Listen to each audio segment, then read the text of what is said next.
Hello, അസ്സാം വലൈക്കും. ഇന്നത്തെ റെസിപ്പി ഒരു തട്ടുകട സ്റ്റൈൽ ചിക്കൻ ഫ്രൈ ആണ്.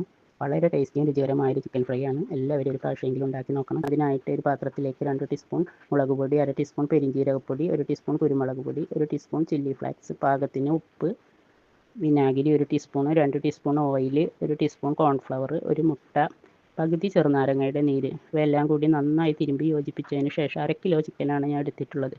ഒരു അരമണിക്കൂർ റസ്റ്റ് ചെയ്യാൻ വെക്കണം. ജിഞ്ചർ ഗാർലിക് പേസ്റ്റും 1 ടീസ്പൂൺ തൈരും ചേർത്ത് കൊടുക്കണം. അത് പൊടിയുടെ കൂടെ തന്നെ ചേർത്ത് കൊടുക്കണം. ഞാൻ വിട്ടുപോയതാണ്. പ്രാവശ്യമെങ്കിലും ഉണ്ടാക്കി നോക്കണം. ചപ്പാത്തിയുടെ കൂടെയും നെയ്ച്ചോറിൻ്റെ കൂടെയും ഒക്കെ കഴിക്കാൻ നല്ല ടേസ്റ്റാണ്. ഒരു ചീനച്ചട്ടി അടുപ്പത്ത് വെച്ച് എണ്ണ ചൂടായതിന് ശേഷം അതിലേക്ക് ചിക്കൻ വെച്ച് കൊടുക്കുക. 5 മിനിറ്റ് ഒരു ഭാഗം വെന്തതിന് ശേഷം തിരിച്ചിട്ട് കൊടുക്കുക. എന്നിട്ട് നന്നായി മൊരിയിച്ചെടുക്കുക. അങ്ങനെ നമ്മളുടെ ചിക്കൻ ഫ്രൈ റെഡിയായി. എല്ലാവർക്കും ഇഷ്ടപ്പെട്ടാൽ ലൈക്ക് ചെയ്യണം, ഷെയർ ചെയ്യണം, സബ്സ്ക്രൈബ് ചെയ്യണം.